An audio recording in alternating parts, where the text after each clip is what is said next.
What's up, everybody? So today we're back in the garage and we're finally going to be working on a car again. Last video you guys saw, we completely redid this entire garage. We got new cabinets, we painted the walls, reorganized everything, and it looks fantastic. Now we can turn our attention back to the Subaru, which was the last project we were working on. We ended up putting a new fuel pump in that car to get it running. We replaced the spark plugs and wires to give it a fresh tune-up. We also replaced the valve cover gaskets, got the valve covers all cleaned up, replace the oil pan as well as the gasket underneath there to fix any of the oil leaks that we were seeing currently. So all that is taken care of, but the next step as far as maintenance items go is the timing belt. Now, I've never done a timing belt on a Subaru before. Doesn't look like it'll be too difficult, but I guess we'll find out today. So I got a whole kit for it. We'll be replacing the timing belt itself, the tensioners, the pulleys, also be doing the water pump and all that. So yeah, let's go and show you guys what we got and then just jump into this. So here's the kit I ended up picking up. As you can see here, it is a Gates kit. It's for the 2.2 liter on the Subaru. Comes with a new water pump, tensioner, all new pulleys, little guide here for the belt itself, new belts, a little bit of Loctite, and then of course the gaskets for the water pump and thermostat. So all that stuff will be able to be replaced, which is nice. It includes all the stuff in this kit. Relatively not too bad as far as price and everything goes. But as far as the job goes, we're going to bring you guys over here. I already got the car all jacked up, as you can see. We'll have to pull the radiator out. So first things first, we'll have to drain this of any coolant, take off our brackets here, get the radiator up out of the way, and we should have access to everything back there as far as timing goes.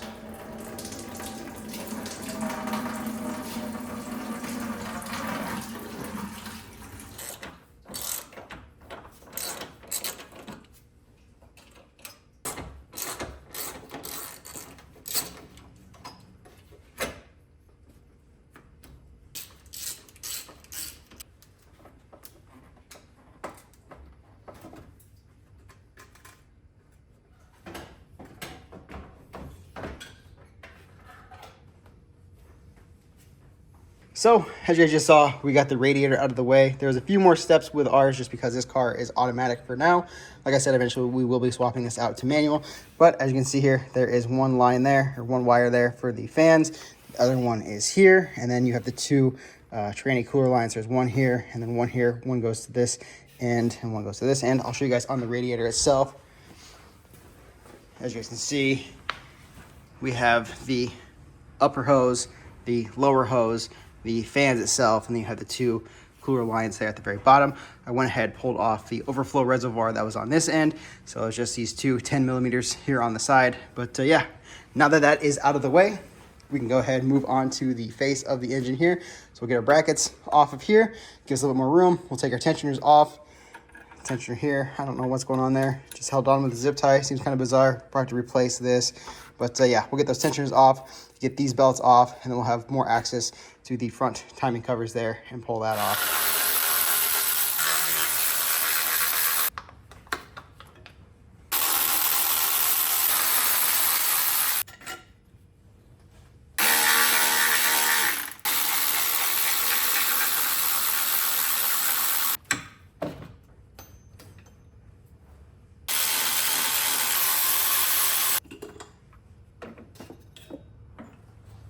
So you guys just saw there, we got the belts off, the accessory belts here, and got all that taken out of the way. The only thing is this tensioner here, I ended up pulling off the whole assembly. So we had the two bolts sitting right here, so it just pops off. Like I said, this one is like held on with a zip tie or something, so I'm not really sure what's going on there. We'll probably have to replace, whether I can get just this bolt here, just to replace that, or get the entire tensioner here. So yeah, that's kind of bizarre, but we gotta replace it. So next up, we'll go ahead, pop off our crankshaft pulley here, get that out of the way, then we should be able to move on to our covers to get to the timing. But yeah, so far everything's going okay. So now we're going to move on to the crank pulley here. We need to get this popped off to get access to our timing components. This here is a 22 millimeter bolt. Now I've seen videos online of people taking a 22 millimeter socket with a long breaker bar that essentially runs over to that frame rail there, give the engine a quick bump, and it breaks that bolt loose. I guess I usually put it in fifth gear, step on the brake, do that whole thing, and then a bolt will break loose. But in our case, with this car being automatic, I don't know if that same method will work, but you guys can see here, there is two holes. Actually, there's 4 holes all around here.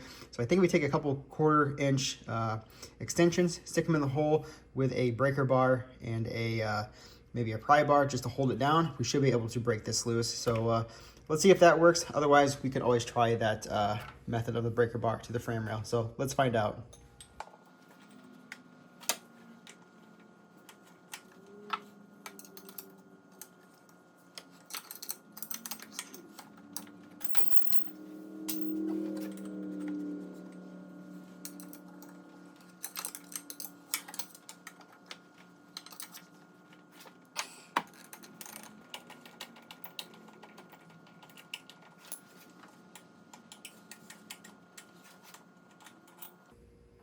Well, that honestly wasn't too bad.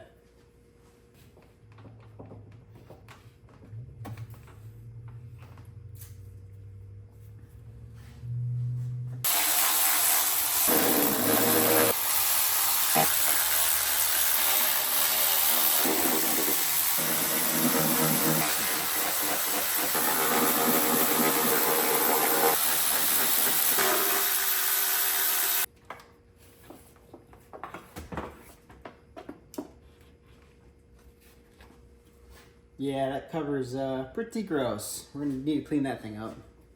So I went ahead, gave the covers a quick clean, because as you guys saw, they were coated in oil. They were disgusting. They look much better. Not perfect, but much better condition. Threw on a new gasket as well. We had gotten this gasket when we did the oil pan and valve covers, so we have this whole gasket kit. I still got a bunch of other gaskets here to throw on as well.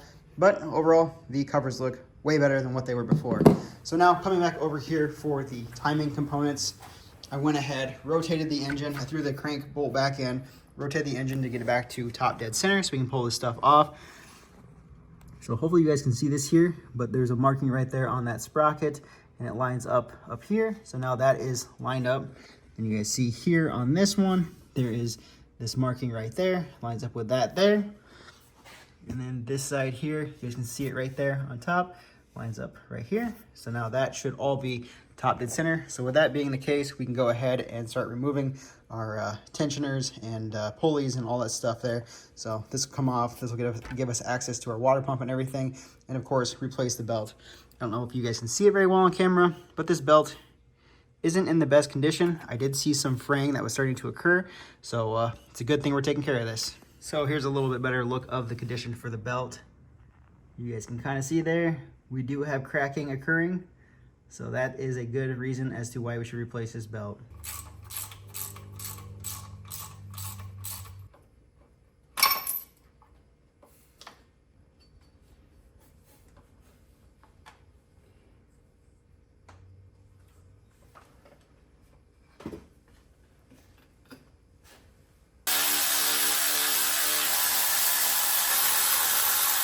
So as you guys can see, we got the tensioners off, so now everything is good to go.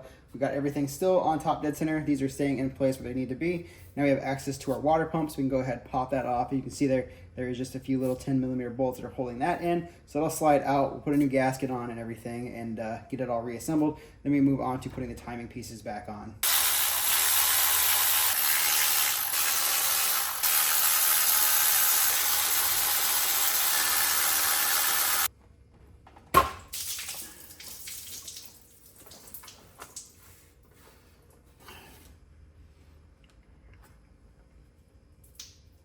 Oof. Okay, so the water pump is out. There's like 6 bolts holding it in, and just this one hose on the side. Lots of coolant still inside of it, as I just peed it out there. But yeah, that is removed. Okay, so for the water pumps here, you guys see here, this is the new Gates one. The backside and everything it does look a little bit different, just like a slightly different design. So I don't know if this one will be performing a little bit better than what this one is, but we'll go ahead, swap everything over. So we've got to swap over this lower section here with our thermostat. In this kit here, it did include a new gasket for our thermostat, as well as a gasket for the pump itself. So we'll go ahead, transfer that stuff over here, and then go ahead and reinstall it on the car.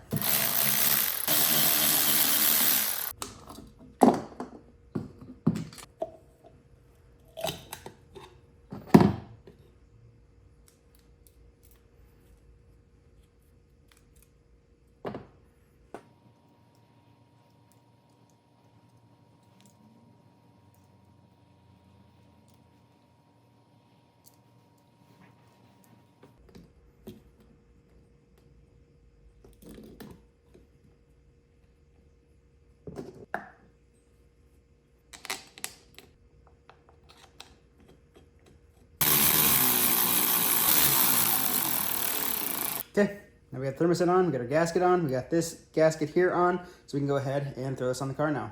Now you guys can see we got the water pump installed. It looks great compared to everything else. Everything's just kind of covered in just oil and gunk.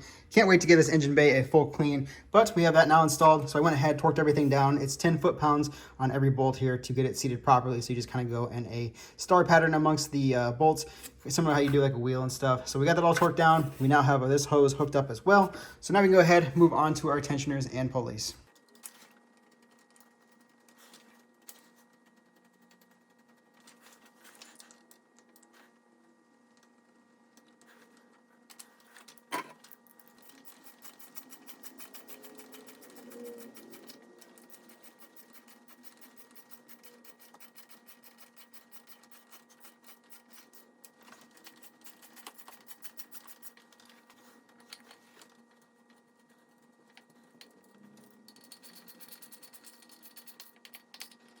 Okay, so we went ahead and got our pulleys on there, tensioner on there, so it's all just sitting. Not gonna pull the pin yet until we get the belt set on. So the belt's got 3 markings on it, so we'll have to line it up with each one of those markings that are lined up here on each one of the sprockets. So what you guys saw earlier from that line to the cover, matched up. From this sprocket to the, basically the block itself, lined up. Same thing over here from this sprocket to the block itself, there's a line. So all those match up. So the belt's got 3 lines on it as well, so we'll match up each one of those lines. And then once that's all done, we can go ahead and tighten down everything to the correct torque spec, and then we can go ahead and pull the pin there to get it to have tension on it and keep it nice and tight. So like I said, the belt here has 3 lines. So there's 1, there's 2, and there's 3. So this will be the middle one, so it'll match up to that middle sprocket, and the 2 ends obviously to the 2 outsides. So let's go ahead and try to route this on here and get it set up properly.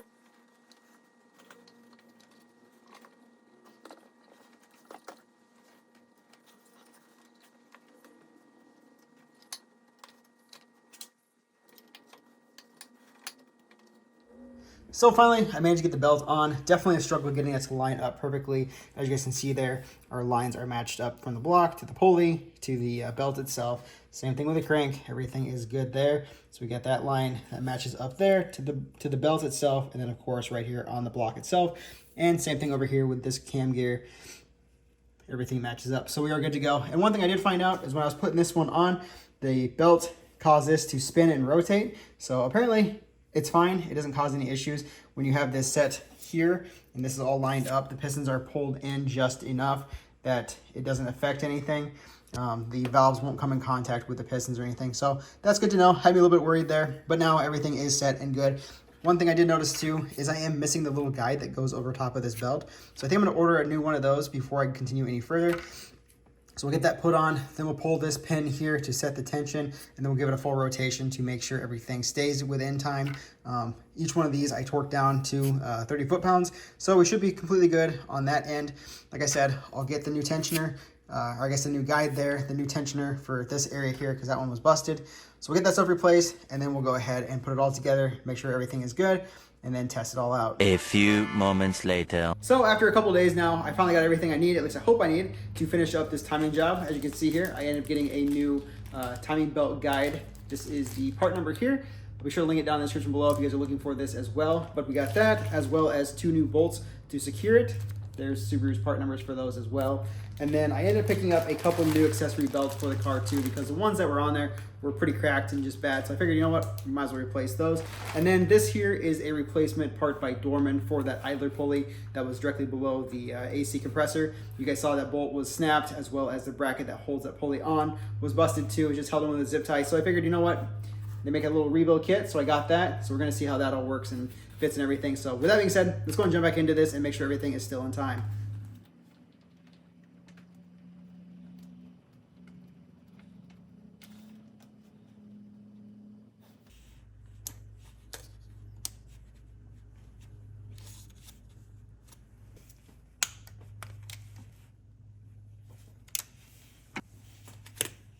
Okay, so we got the timing belt guide on there. Everything should be set now. Like I said, everything is timed up, so you can see the mark there matches with the, I guess, the head there. And you got this mark here on this cam gear, or I guess this crank gear here, matches up with the block itself right there on that line. And then you also have this one here matching up there. So that should all be good and in time. The belt lines are all lined up as well. So we can go ahead, pull this pin here. So now that set the tensioner, we'll give it a few rotations here on the crank just to get it all set and make sure everything is still timed properly.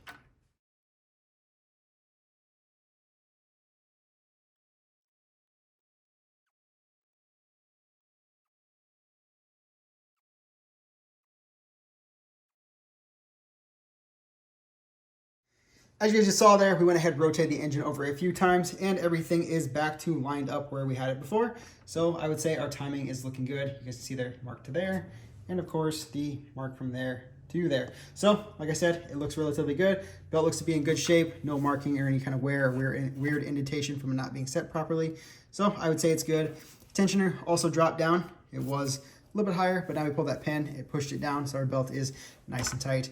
Other thing to notice here, as far as the lines on the belt go, as you guys saw, they were matched up with each of the lines on the cams and this crank here. So they're not gonna line up again. I suppose after so many rotations, they would eventually line up again. But for now, as long as we know that our timing marks are lined up, we are good to go. So with that being said, let's go ahead and throw this all back together and make sure it all works properly.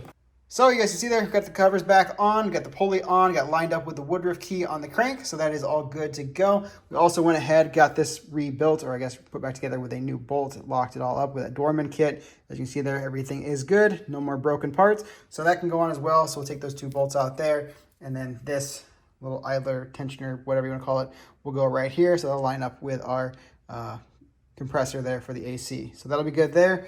We'll throw on our new belts there, as well as with the power steering pump. Looks like our pump is pretty leaky. I think that's what a lot of this crap was. That was all over this. But so far, it is slowly getting there. So I was trying to torque down that crank pulley there, and it's just not getting tight enough. And I saw a thing online, so we're gonna see if this works or not. But there should be like a little access cover here, right here. I should just be able to put a screwdriver in there. It should lock it in place, and I should be able to torque that bolt down to 130 foot-pounds. So let's try that out. Okay, went ahead and got that put in there. So now I should be able to crank. Okay, so now we got that torqued down to 130 foot-pounds, and that seemed to do the trick. And just like that, I got the airbox back on. I also jumped ahead, threw the belts on, so we now have the one for the AC compressor, as well as power steering and alternator. So now that is completed, we can go ahead and throw our radiator back in.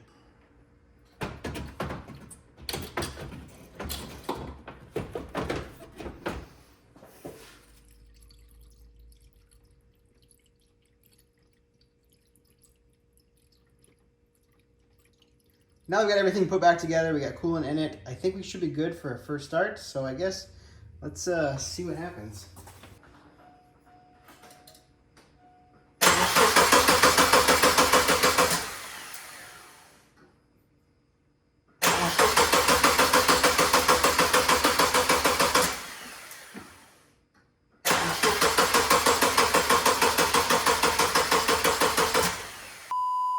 Well, she is not wanting to start, so we're gonna need to do some digging here. It's almost acting like it's not getting any fuel again.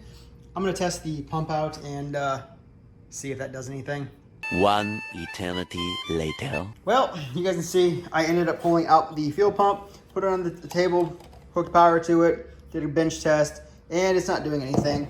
Went in here, did the usual thing, pulled the plug out, tested it. It's getting power, so I think our pump is bad, which kind of sucks because this is a brand new unit from Subaru.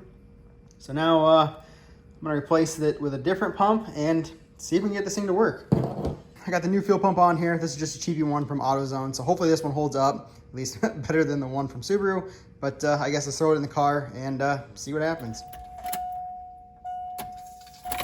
Oh yeah. She is spraying. I don't know how well you guys just heard that, but fuel pump's working. Sweet. All right, take two.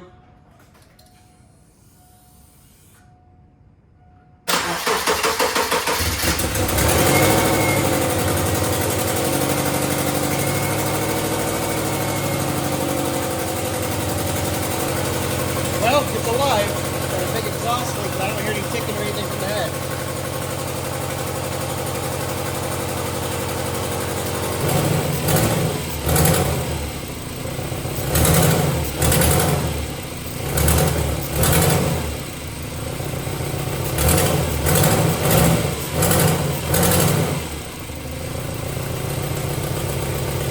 So there you guys have it. We got the Subaru back up and running, and it sounds pretty good aside from the exhaust leak. I would love to put an actual exhaust on this car from like a header back, whether it be unequal length headers, and do a full catback exhaust system. But I don't know if anybody actually makes a set for this car, at least a cheap one. So maybe I have to look into that. But otherwise, we got the timing completely done.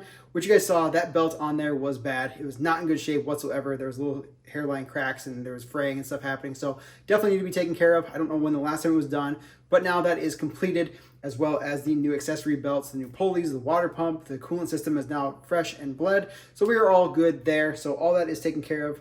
Definitely had a little side quest there with the fuel pump.